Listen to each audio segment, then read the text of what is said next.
Share बाजार नाम सुनते ही अक्सर दिमाग में ग्राफ्स, नंबर्स और शायद थोड़ा सा डर घूमने लगता है ना? लेकिन इस विश्लेषणात्मक प्रस्तुति में बिना किसी भारी भरकम फाइनेंशियल जार्गन्स के शेयर बाजार के बिल्कुल बेसिक कॉन्सेप्ट्स को डिकोड किया जाएगा।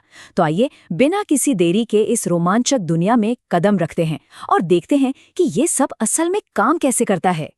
तो आज की इस चर्चा का रोड मैप कुछ ऐसा रहेगा। पहला, शेयर बाजार क्या है। दूसरा, ये काम कैसे करता है। तीसरा, भारत के शेयर बाजार। चौथा, निवेश के फायदे और नुकसान। और अंत में पांचवा, महत्वपूर्ण बाजार शब्दावली। चलिए सीधे मुद्दे पर आते हैं और पहले सेक्शन से शुरुआत करते हैं। शेयर बाजार आखिर है क्या?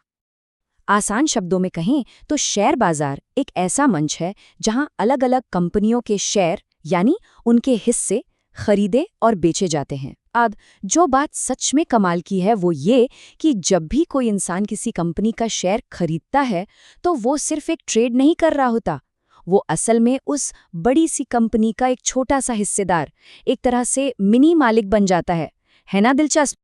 इस चीज़ को थोड़ा और प्रैक्टिकली समझने के लिए हमारे आस पड़ोस की किसी आम सी दुकान के बारे में सोचते हैं। जैसे एक आम दुकान में रोज़मर्रा के सामान की खरीद बिक्री होती है, ठीक उसी तरह शेयर बाजार में कंपनियों के शेयरों की खरीद बिक्री होती है। बेसिक्स बिल्कुल वही हैं, बस प्रोडक्ट बदल गया है।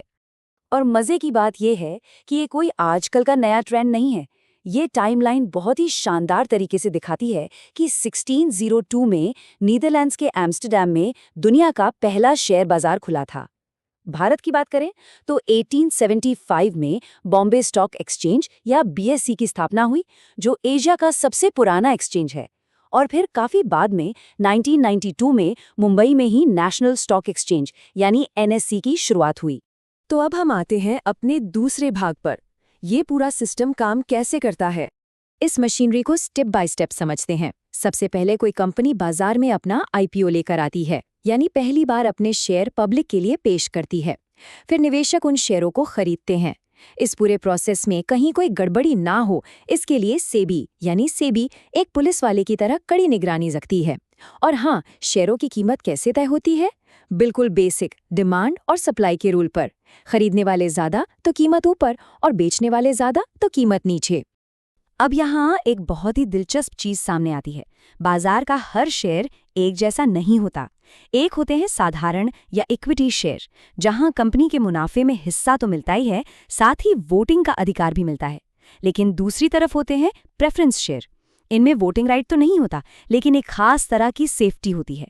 इन्हें लाभांश यानी डिविडेंड पहले मिलता है और अगर कभी कंपनी को नुकसान हो जाए तो भरपाई के वक्त इनका पेमेंट सबसे पहले किया जाता है।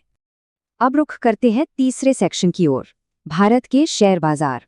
भारत का ये पूरा ट्रेडिंग इकोसिस्टम मुख्य रूप से दो बड़े पिलर्स पर टिका है। एक है बीएसई यानी बॉम्बे स्टॉक एक्सचेंज, जो 1875 में मुंबई में शुरू हुआ, और दूसरा है एनएसई यानी नेशनल स्टॉक एक्सचेंज, जिसकी शुरुआत 1992 में हुई और ये भी मुंबई में ही है। भारत में शेयर्स की खरीद फरोख्त का सबसे बड़ा हिस्सा इन्हीं दोनों के जरिए होता है। रोज की खबरों में सेंसेक्स और निफ्टी का जिक्र तो आता ही है, राइट? तो इसे डीकोड करते हैं। सेंसेक्स, जिसका मतलब है सेंसिटिव इंडेक्स, ये बीएसई का सूचकांक है जो टॉप 30 कंपनियों के परफॉर्मेंस को ट्रैक करता है। वहीं निफ्टी, जो नेशनल 50 से बना है, वो एनएसई का सूचकांक है और ये टॉप 50 कंपनियों के आधार पर तय होता है। तो बस ये 30 और 50 कंपनियों का ही खेल है जो पूरे बाजार का मूड बता देता है। अब आते हैं उस सवाल पर जो शायद सबसे ज्यादा जरूरी है। भाग 4, निवेश, फायदे और नुकसान। इसके फायदों पर नजर डालें तो ये काफी एक्साइटिंग लगते हैं।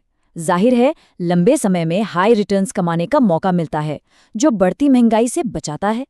इसके अलावा किसी भी बड़ी कंपनी के पार्टनर बनने का मौका तो है ही, और साथ में रेगुलर डिविडेंड के रूप में एक्स्ट्रा इनकम भी आती रहती है।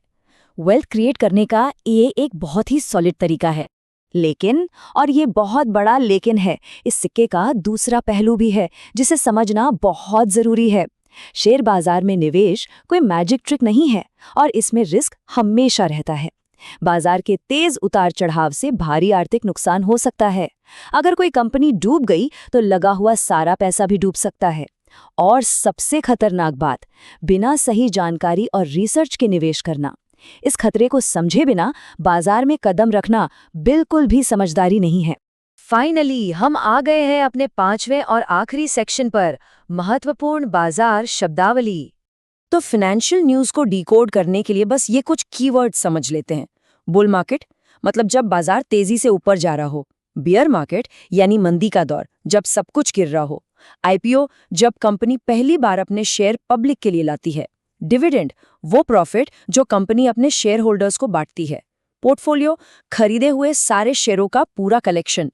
और सीबी जो इस पूरे मार्केट को रेगुलेट करता है। बस ये शब्द समझ लिए तो बाजार की आधी बातें वैसे ही समझ आ जाएंगी। तो कुल मिला के बात ये है कि शेयर बाजार कंपनियों के लिए अपना बिजनेस बढ़ाने के लिए पैसा जुटाने का एक बड़ा जरिया है और आम निवेशकों के लिए अपनी वेल्थ बढ़ाने का एक शानदार मौका। ये दोनों ही चीजें मिलकर हमारी अर्थव्यवस्था को गति देती हैं और इसका एक बहुत ही महत्वपूर्ण हिस्सा बनाती हैं। इस पूरी चर्चा को एक बहुत ही गहरे और सटीक विचार के साथ खत्म करते हैं। सोच समझ कर निवेश करो, जोखिम को समझो और धैर्य रखो। ये सिर्फ एक लाइन नहीं है, ये मार्केट का अल्टीमेट रूल है। बिना रिसर्च के इन्वेस्ट करना और पेशेंस खो देना, यही अक्सर सबसे बड़ी गलतियां होती हैं। तो सवाल ये है, क्या पूरी तैयारी और शिक्षा के बिना बाजार के इन जोखिमों का सामना किया जा सकता है? ये एक ऐसा सवाल है जिस पे हर किसी को गंभीरता से विचार करना चाहिए। इस विश्लेषणात्मक प्रस्तुति का हिस्सा बनने के लिए बहुत बहुत धन्यवाद।